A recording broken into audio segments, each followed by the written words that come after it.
Okay friends, it is day 3 of my reseller recap for the year 2022, and as I'm filming this video, it was the night before Christmas. We have not quite yet made it to Christmas, so I feel like it's still okay for me to film a naughty and nice list video. I did a similar video like that last year, and we're gonna actually go back to that video and see what was on my list then, and if those brands are still on my naughty/nice list. So let's get started.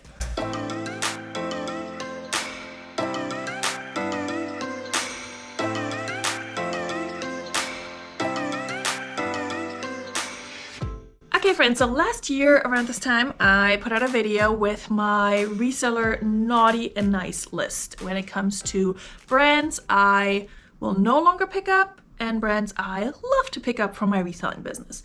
Now, we're going to start with those lists from last year because I feel like I need to fess up and tell you if I actually did not pick up those brands anymore that are on my naughty list, or also if maybe my viewpoint has changed and if any of these are now on my nice list. So let's dive right into it. I think most of you are probably here for the naughty brands, so we're going to start with those.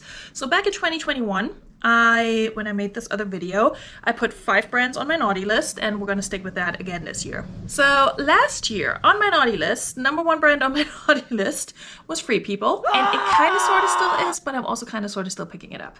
Now here's the thing, with Free People, I'm picky when it comes to which diffusion line it is, what the item is, what it looks like. I will pick up beautifully embroidered Free People dresses, and if you've seen yesterday's video, you already know that one of my best sales in 2022 was a beautifully embroidered Free People dress. But overall, Free People, I don't feel as strongly about it as I did last year when I slapped that right on my naughty list, because I actually received quite a few pieces in thredUP boxes and such, and they have done well for me. However basic they may be, or however plain, or, you know, not recent. And it's mostly like they're thermals and like sweaters and such. So a lot of these pieces have done well for me. I know there are Free People pieces out there that do really well, that resell really, really well. So Free People is, it's not really on my naughty list anymore. It's not on my nice list either, but it's just a brand. It's not on either list, but I may or may not pick it up. Second brand on my naughty list from last year was Lafayette 148, and I can't say I have picked it up since. I also don't think I've come across it a lot. If I do at the bins, I will probably pick it up, and actually now that I think about it, I probably picked it up once, and that piece is in a box somewhere waiting to be sent to the Real. May or may not happen, but I really don't pick up Lafayette 148 anymore, so that was long overdue last year already. I think I'd already kind of stopped picking it up last year. Again, if the price is really low and the piece is decent and in a decent size, I might send it to the Real, but it's not really a brand I gravitate towards anymore. Another brand on my naughty list, and I've been pretty good about not picking it up with minor exceptions, from last year is Lucky Brand. Unlucky brand for me. There's certain pieces I will still pick up if it's, again, really, really beautiful, well-made, substantial, if it has like really good fabric content, like if it's a beautiful sweater, yeah, I'll pick it up. But for the most part, Lucky Brand jeans, I will not touch them. I might pick up some men's Lucky Brand jeans if I find them at the bins. I used to find them all the time in Virginia. I have not really found them here. I did pick up a pair of Lucky Brand shoes not too long ago on Dollar Day because they were in really good condition, they were a good size, and they were marked down to $1. And those sold, but I just don't have high hopes for Lucky Brand anymore, so it's not a brand I necessarily would say I don't pick up ever, because there are always exceptions, but it's still very much on my naughty list. The next one is tricky because I just literally wearing this brand as we speak. The next brand that was on my naughty list last year, and it's kind of still on my naughty list, is Fabletics. Yeah, I still have the same issue I had last year. I'm very drawn to Fabletics. I will not pick it up all the time. I will not pick it up if it's, you know, more than $2 or $3, even $3 is a lot. I will not pick it up if it doesn't have a size tag, unless it's a really, really like good piece. The piece I'm wearing didn't have a size tag, but I knew I was going to pick it up for myself. So there are certain Fabletics lines and fabrics that are better than others, I would say. I don't do well with the tops, but I will sell them. I have found a lot of Fabletics in my activewear boxes from thredUP that I've unboxed so far, and some of the pieces did well and sold fast. Others I'm still sitting on. So it's very, very inconsistent for me when it comes to Fabletics. Honestly, if I had to decide between do I pick it up, do I not pick it up, it's probably probably going to be a no. So, but for the purpose of the naughty and nice list, yes, I have picked up Fabletics in the last year. I have not consistently avoided it, but I'm picking it up less. So it's kind of like it has a check mark and an X next to it on my list here. I don't know if you can see this, but it's complicated, okay? It's complicated with me and Fabletics. And then another brand that was on my naughty list last year and still is, it's Anthropologie. Again, if I find it at the bins and it's decent, I will pick it up. But overall, I don't go out of my way to pick up Anthropologie. I don't pay up for it unless it's just like a really promising piece. Even then, I wouldn't pay up for it. Like, I barely pay thrift store prices for Anthropologie.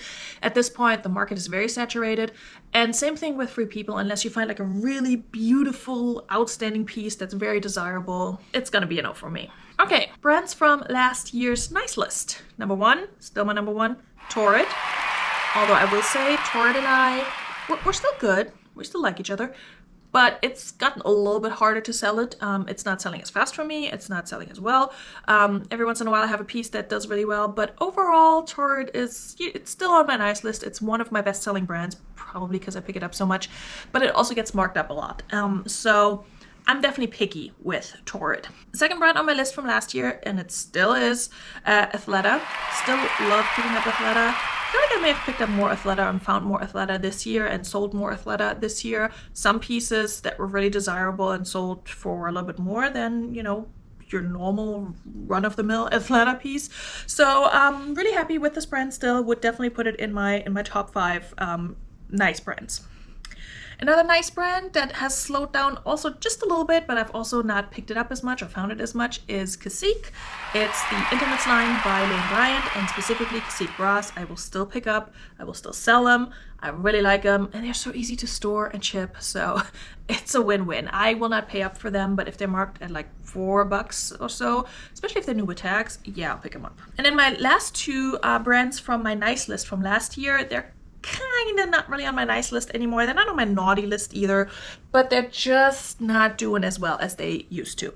So last year I had 2 denim brands on my list, American Eagle and Levi's, and I still like them. And I still pick up American Eagle, even though, again, it doesn't sell as fast anymore. Still sells for the same amount of money, but just sits longer, depending on style. And then Levi's, I haven't picked up in forever, I feel like. And I find it at the bins and such, and I'm just like, yeah, no. I still sell Levi's, but it's just too slow. Not a good enough return on my investment. So with the exception of very specific Levi styles, I just don't pick it up anymore. Or not as much, I should say. But my 2 runner-ups for my nice list, first of all, J. Jill. And I feel like she was a runner-up last year and just didn't quite make it, but I found a lot of J. Jill this year, and I've sold a lot of J. Jill this year, and people just are like, nope, doesn't sell for me, don't pick her up. I mean, I will not pick her up if she's trashed or overpriced, but she's a consistent bread and butter seller for me, and she is totally on my nice list. And then the last brand on my nice list, with a big asterisk next to it, and you're probably going to be like, has she lost her mind putting this brand on her nice list? But hear me out. Last brand on my nice list for 2022, and that might change next year, but we'll see, is Old Navy. What? What? What? Specifically, not all Old Navy. Again, hear me out. Specifically Old Navy activewear, the newer activewear, and especially also larger sizes and men's pieces. Now, I've sold Old Navy activewear, like the what's it called? Power Soft? I think Power Soft. I want to say that's what it's called. I've sold their like bralette tops. I've sold their leggings. I've sold their shorts really, really quickly. Not for a whole lot of money, but if you get them cheap enough, come on. If you pay like $1-2 for an Old Navy piece and then they sell for $16 to $20 within a month, that's a good flip for me. It's bread and butter, don't get me wrong, but it's good. And I feel like people underestimate Old Navy. So I will pick up certain Old Navy jeans if they're new with tags or if they're a really good size, like larger sizes. I will pick up Old Navy activewear if it's in really good shape, if it's a newer style, and if it has a size tag, of course. And then I will also pick up, and I did not know I would do this, but I would pick up men's pieces, especially in larger sizes. And the reason why I'm saying this is because I bought a box of men's clothing from Glamour on one of her classy crap auctions. Why did I do that? Let's not go there. Point is, I ended up buying a big box of men's clothing, primarily men's clothing from her. And she had like 3 or 4 like big Old Navy, like size double XL sweaters, knit sweaters, cardigan, button-down cardigans for men in there. And I want to say all of them have sold for me by now. And some sold for full asking price, like $22, $24. Some sold in that $18 range. I had $3 into each of them. Honestly, they did really well and they sold fast too. So larger size Old Navy, like cardigans, sweaters, knitwear, I would pick that up. Old Navy occasionally has items that have linen blends in them, and like a decent amount. I've picked up 100% linen Old Navy pieces that sold overnight. Again, these are more rare, I would say. It's not your, average Old Navy top or something like that. I don't pick that up. But also, I've received like very basic Old Navy active, older styles too, tank tops and shirts in thredUP boxes, and I just listed them because they were already in my house and they sold. Maybe just for $14, maybe just for $12. But again, you put $2 in, it doesn't take that long to photograph and measure, and then you get like a little $8 to $10 profit. It's quick. That's my point. It's a quick flip, it's bread and butter, and people do know what they have and what they get with Old Navy. They know how it fits them. They know the style names. Like, I know the style names of my favorite Old Navy pieces that are in my closet right now. So I think it's a brand that's underestimated. It's definitely saturated. I mean, a lot of people clear out their closets and just sell their Old Navy online. But I feel like it's a brand that should not necessarily be overlooked. Again, with very specific parameters in terms of what I pick up, what condition it's in, what size is it, who is it for, that sort of thing. So all this to say, Old Navy, in certain cases, is on my nice list this year. However controversial you might find that. Anyway, so these are my naughty and nice items for this year. Again, my naughty list hasn't changed all that much. It's pretty much still the same with the exception of maybe Free People. But besides that, I didn't really have a brand that I wanted to swap in and put on my naughty list based on last year's sales. There's not been a brand that's just completely disappointed me that used to do really well. So naughty list, pretty much still the same, maybe with the exception of Free People, because that's just in the neutral zone with me now. And then Fabletics is just, like I said, it's complicated. Nice list had some minor changes, but essentially still more or less the same than it was last year. So definitely going to be on the lookout for my best-selling brands and just keep on picking those up. Torrid, Cacique, Athleta, J. Jill, Old Navy, and yes, American Eagle too. But again, it's just not... American Eagle just hasn't been that nice to me this year. Of course, there are also a whole bunch of brands that are on my nice list that I don't find as frequently, but I will always pick them up if I find them.